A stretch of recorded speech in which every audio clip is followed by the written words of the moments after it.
In a country like Pakistan, where culture and religion are intertwined and blurred in everyday discourse, where unfortunately we don't have laws that can protect survivors. The research, once you read it, it also shows how consequences for what is happening online.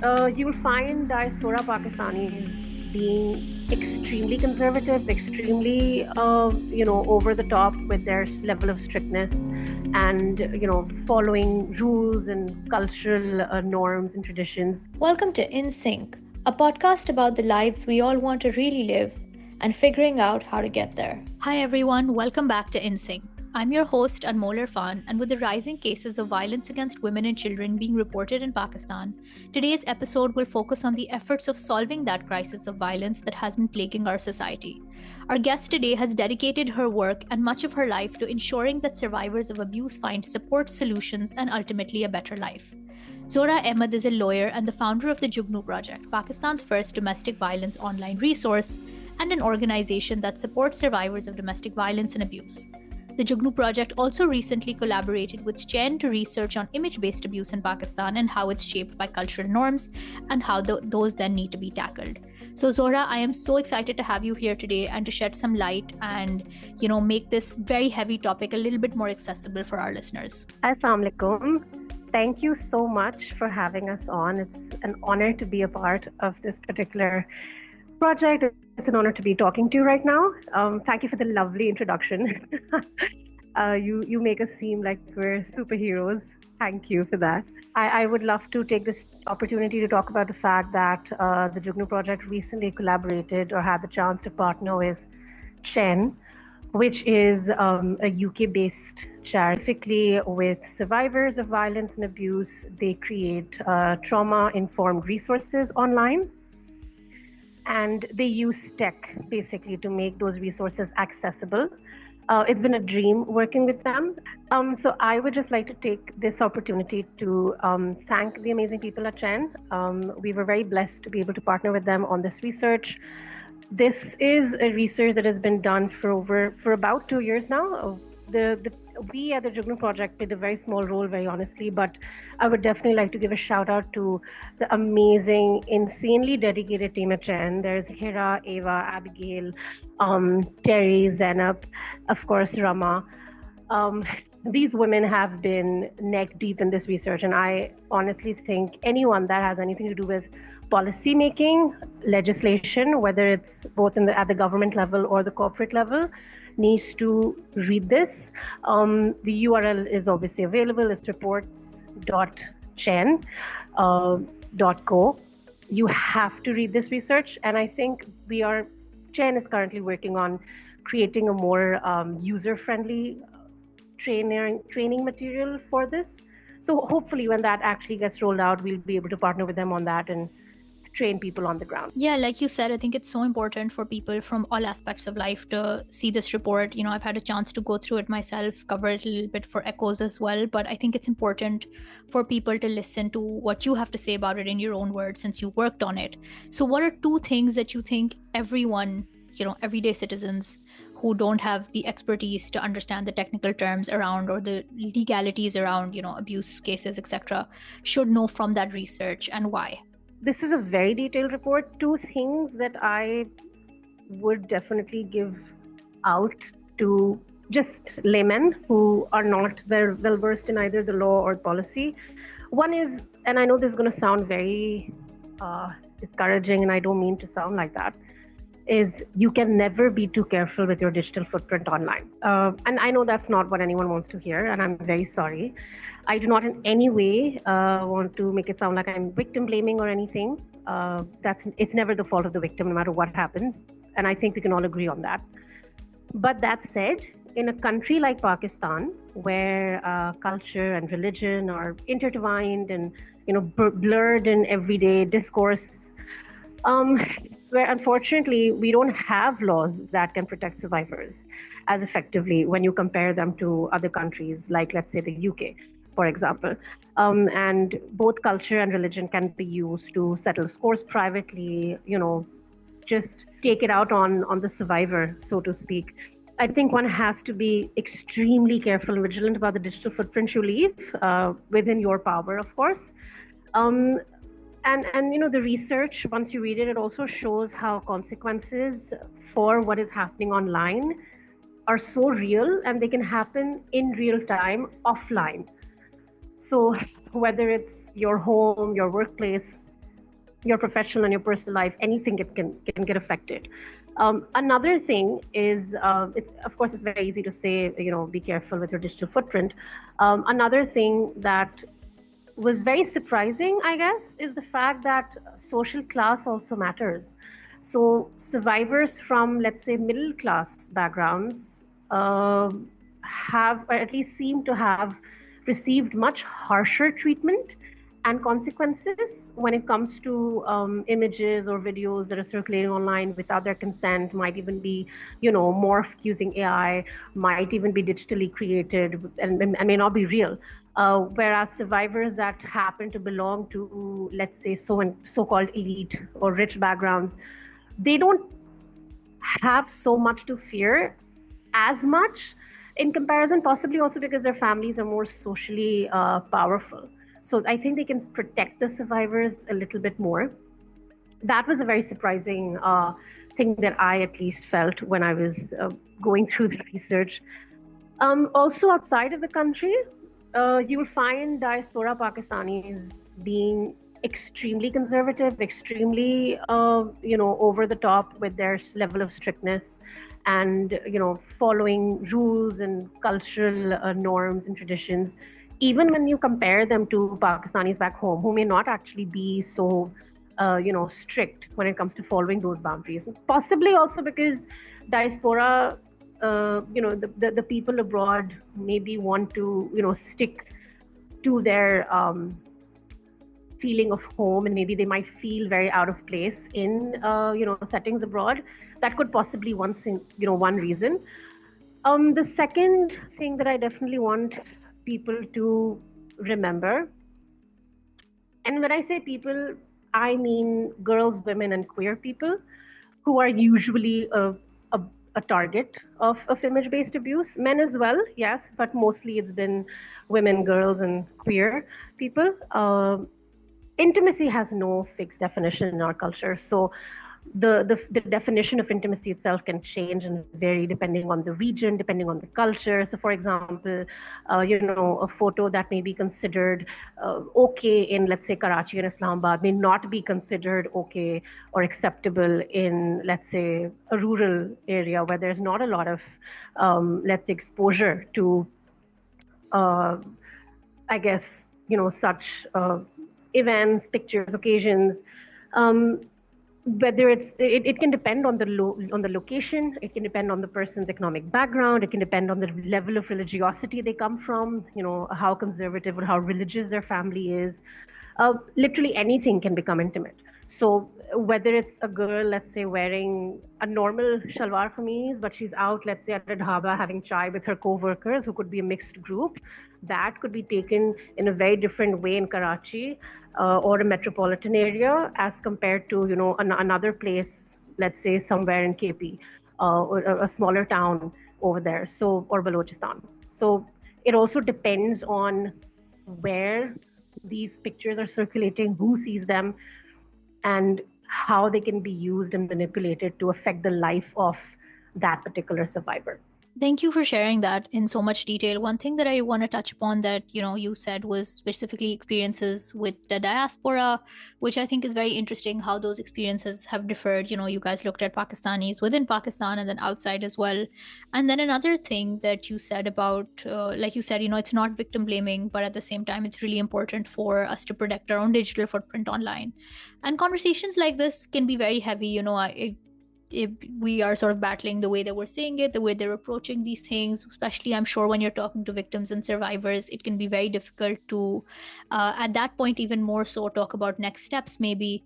How do you balance your own well-being while dealing with such heavy topics and cases all the time? And how do you protect the well-being of the person in front of you while still, having to give them legal advice and, all that stuff that can be quite difficult at times and hard to hear?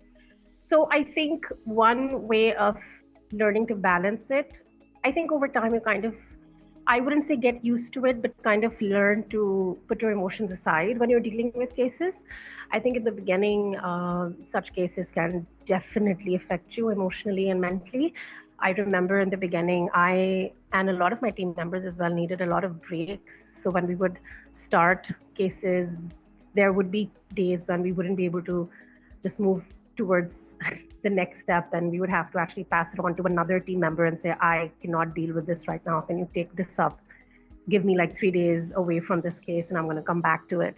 So that person would take that case up, because obviously a case can't be, held in limbo, that there's a survivor's life at stake. But in the beginning, we actually had to rotate cases. I think we're much better off now at dealing with them, also because it's bigger than you, right? It's about purpose. You're helping people. You're trying to make them live a better life, help them live in peace, I think is what we're aiming at. How we assist or try our best to prevent survivors from reliving their trauma, there's really no specific formula to that. It depends on the survivor, it depends on how deep that survivor's trauma is, it depends on how intense their response is. And I think with some survivors, they're very strong and they're very open to speaking about it. They're very open to talking and discussing about whatever they've been through.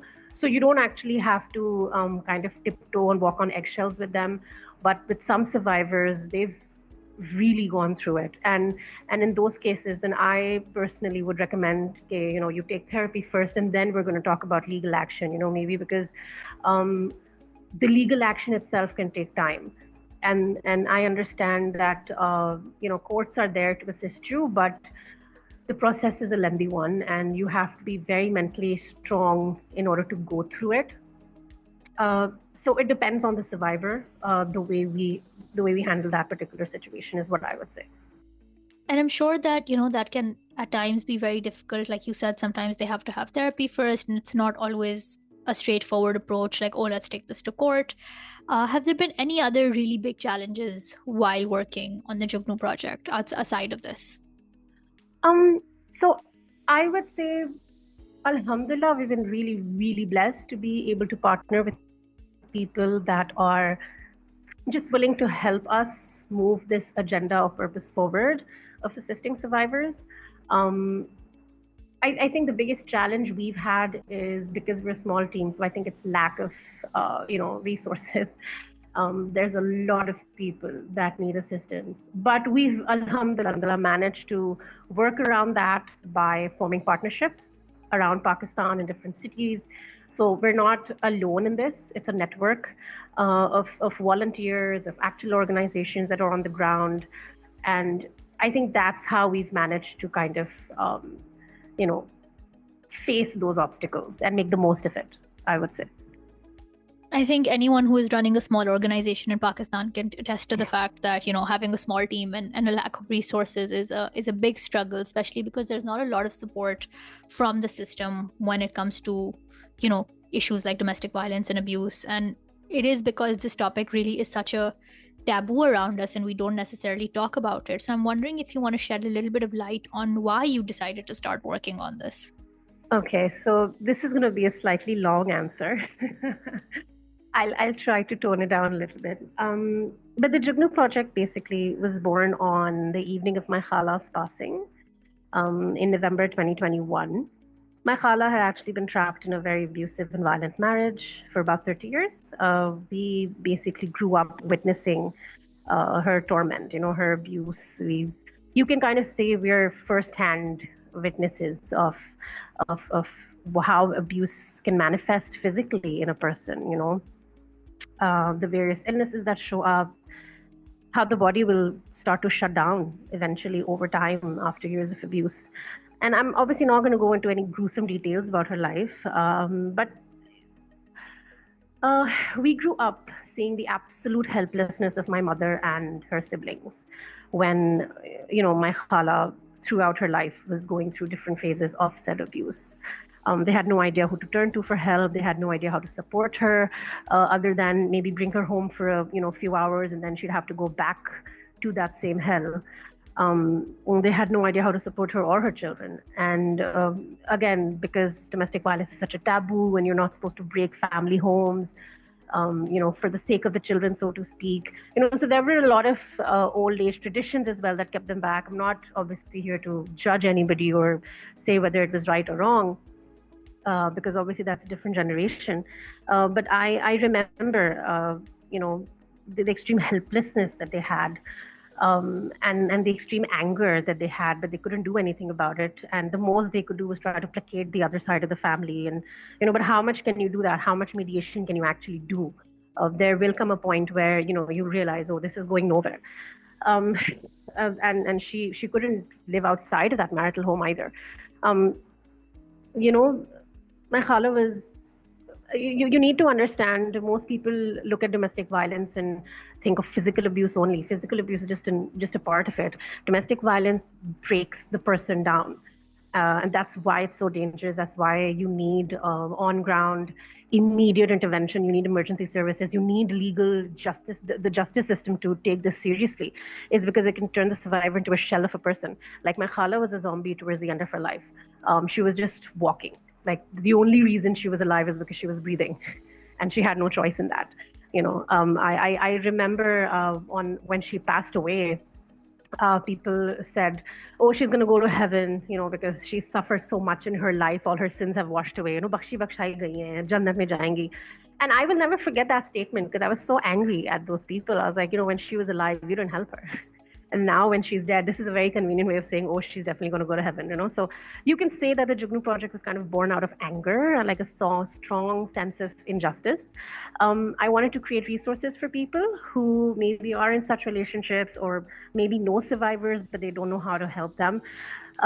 We want to basically bridge the gap between resources that are here currently and what survivors need, which is also why I say the Jugnu Project is ever evolving, because we're not there for us, we're there for the survivors. So it's been evolving for the past 4 years, depending on, of course, the needs of the community, the needs of the survivors that we help, and the feedback that we get firsthand. So what resources we had previously are very different from the resources that we're working on right now. And I'm really excited to share that. Hopefully in like a couple of months, we'll launch really different resources that we're working on right now. I want personally, just to kind of end my answer, sorry, it's been very long. I want domestic violence to be a topic that we can openly speak about. I don't want it to be in hushed tones, like it's something dirty, that people shouldn't talk about. I want people to be able to talk about it at dinner. And if you have somebody who's a survivor of violence, if let's say your sister, or even your brother, or your son, or your daughter, or your cousin, or your friend, whoever is a survivor, is in such a relationship, I want you to be able to speak up to them. I want you to be to feel empowered enough to, reach out to them, maybe reach out to different resources, or at least help them to the best of your ability, maybe guide them to resources that they may need. So depending on the survivor's position in their journey at that time, not every survivor is going to respond to you the same way. Not every survivor is ready to leave a relationship. Again, it's not always easy to leave a relationship. Sometimes 70% of the cases that becomes even more dangerous for survivors. So it depends on a survivor's specific place in their life, how and when they reach out, or whether they accept the help that you're willing to give them. So to anybody listening, I will definitely say, please do the best you can. If you don't know how to help someone, please refer us to them. But again, if you assist someone and they go back to their abuser, please don't judge them for it, and definitely don't cut them off, because you don't know what is going through their head, and the torment that they're going through from an outsider's perspective, and just be there for them to the best of their ability, to the best of your ability. And when they're ready to step away from that relationship, or just even seek help in whatever form that may be, they will do that. But don't cast them out like, oh, you're going back every time I help you. Don't do that. Don't be judgmental, because every survivor is different, and their battle is an extremely, extremely intense one. That's all I'm going to say. Thank you so much for pointing that out, that every survivor's journey is different, and then we can't always help them the same way. But what I'm also wondering additionally is, in all the experience that you've had, everything that you've seen, what have you learned about how anyone can themselves stay safe or seek help for those who might want to take that step, online or offline, if they're seeing abuse in either case? Thank you for that question. I think a lot of people need to know about this. So, firstly, in our experience, we've learned that the fact that we're digital has allowed us to reach a lot of survivors who probably would not have been, reaching out to us if we were not available online. I think the digital era, the digital area that we're in, the landscape itself has allowed us to kind of reach people who would not have otherwise asked us for help. We've had survivors that inbox us, whether it's on our social media page or our professional LinkedIn page. They've asked for resources. They've also just generally asked for help for their friends, and when we've followed up, we've come to realize, this is actually the survivor herself that's reaching out to us, pretending to be somebody else. Because again, there's a taboo of, I'm a survivor, I cannot talk about the fact that I'm going through this. I really want people to understand, if you're going through an abusive relationship, if you're a survivor, you should not feel ashamed at any point, at any stage. This is not your fault, and you have every right to ask for help. There is no, you don't lose dignity or khuda na khasta your family's honor if you accept or if you reach out and ask for help at all. This is your human legal right to do that, and we're more than happy to do that, to help you in any way possible. Other than that, I think digitally, you should definitely do your best to put digital boundaries, whether it's creating a private profile, creating multiple, there may be like two profiles. One is a personal one is a professional one, because obviously now in the social media age, everybody needs a professional profile. So maybe you could have a very specific, very small circle of trusted people who are on your personal profile, who will not, God forbid, misuse the content that you upload. Again, I will say this, even if it's on your personal profile, be very, very vigilant about what you're throwing out there. You can never know the intention of the people that are following you, and a lot of times things can be taken out of context. Sometimes, even without the other person's intention of putting you in that particular spot, they might, God forbid, mistakenly maybe get you in trouble. Another thing I would definitely like to say is, when you're, especially to teens and the young people out there that are using a lot of social media, when you're putting up pictures online, please make sure that you take consent from your friends first. Maybe a person or a friend of yours is more comfortable being in a photo or getting clicked in a photo when it's a private space, when it's just you guys, but maybe they're not comfortable enough to post it on social media. So if they don't want to come out online on social media in that picture, that doesn't mean they're not a good friend. That just means they probably don't have, the space to do that. And you should, if they request you to take them out or crop them out, or maybe, blur them out of the picture and then post it, please do respect that decision instead of allowing that to affect your relationship, is something I would definitely say. Secondly, offline, I think one of the major ways of fighting back against digital abuse is, at least, especially when we were doing this research report, this is definitely something that's come out. You have to fight the internalized shame, the conditioning that we have of, we carry the family honor on our back for some reason. I think you have to refuse to internalize that shame that you're conditioned with. Shame, especially in our patriarchal society, is used to control, especially women and girls. So it could be something as small as, a girl's dupatta just slipping off her head because of the wind, and she quickly puts it back on her head. But in that moment, somebody clicks a picture of her, and that goes viral somehow. She has given no consent to that picture. She has no intention of, being posted online. It was just a fleeting moment of, the scarf falling back off her head because of the wind, and she put it back on. And in that 1 second, her entire life can change if somebody takes a picture and posts it up online, right? So you have to refuse to internalize that shame. It was not, there's nothing shameful about the fact that her picture is online, or the fact that maybe she's out with her, let's say, co-workers, and she's having, let's say, a lunch meeting, and somebody clicks a picture. There's why should she feel ashamed about a picture that's been posted without her consent, without her having a say in it? That was not within her power of control. Also, something that women have done is deny, especially when you have pictures that have been morphed, that have been digitally created, that are not real. Definitely, very outright deny it. This is not my picture. I had no intention of this being circulated. You have to stand your ground. That is something that a lot of women have been doing. Of course, is not an option that most women have, depending on the region or the context that they're living in. Something that some women have now started doing, especially the younger generation, is that they attack the abuser back. So shame is a two-sided sword, right? So if the abuser can use shame to make you quiet or make you victimized or target you and your family, you can definitely do the same. So a lot of, especially influencers, when they've been wrongly accused of, spreading whether it's improper content or something, or dishonoring the family or society, etc. They've actually attacked the abuser themselves. They've actually taken the abuser head on. They've also, in some instances, contacted the abuser's family, and shamed them into backing off. So it depends. Sometimes you can take legal recourse as well if you have that, ability to do that. You have the resources for that. And one for sure is get a definite support system.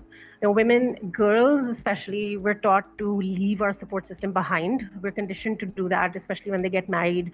They leave their entire support system and kind of dissolve into the in-laws and or their husband's social system. And they themselves don't have their own support group. And that really, really it weakens them, actually, because when they need friends, they can't reach out to people who know them for who they are, right? They only know people who know them through their husband or their in-laws. And I would strongly recommend to girls, especially, please keep your friend circle alive, especially your pre-marriage friend circle. Especially in the digital age, you can definitely do that, because it is important for you to have a support system. And in the event that, God forbid, you're a target for an abuser, you will need that support system to ensure that you are not cornered, and you will need them to help you stay above, the muck, so to speak. Thank you for that very important advice, for women and girls, and really anyone, regardless of gender, who is a survivor or might be at risk of abuse. And I think this is a good point to start closing our conversation. But right before we do that, would you have any advice really quickly for anyone hoping to take on a similar career path? Oh, God. I think I can just say one thing. It's a quote by Rumi. I'm paraphrasing, so please don't come at me. So he says, start walking the path and the path will appear. And that's actually what happened with the Jugnu project. Is I tweeted about it. That's actually the start of the Jugnu project. I just tweeted about it, and then people started showing up, and they said, oh, how do you want to create these resources? And we just started collaborating, and we've been collaborating with people across Pakistan ever since, alhamdulillah. So over the course of these few years that we've been working, my belief system has expanded, so to speak, and I very strongly do believe that we are beings of energy, and we do give out energy. So if you put in love into something, you will receive it tenfold. So whatever you want to do, whether it's social service or anything at all, just start pouring yourself into it. And the people that you need to help you cross that bridge or create that bridge will appear when they need to appear. Just trust in that and just start working. That's the only advice I have. Thank you so much for that, Zohra, for sharing everything you did, for being so open with the advice that you had and your own experiences with, observing your khala and how Jugnu came to be. I think that a lot of listeners will really benefit from the stories that you've shared and the advice that you've shared. And I hope that if there is anyone Khuda na khasta in need of these resources, please reach out to the Jugnu project. If there is someone who might need help or needs to seek help, please help them in the best way that you can. Please reach out to people like Zohra who can guide you on how to help a survivor if there's someone in your life. If you yourself are a survivor of abuse or a victim of abuse currently, I will be linking the Jugnu Project's resources in the links below if you would like to reach out or if there's any help that you need. And to all of our listeners, thank you so much for tuning in once again, and we will be back very soon with another episode.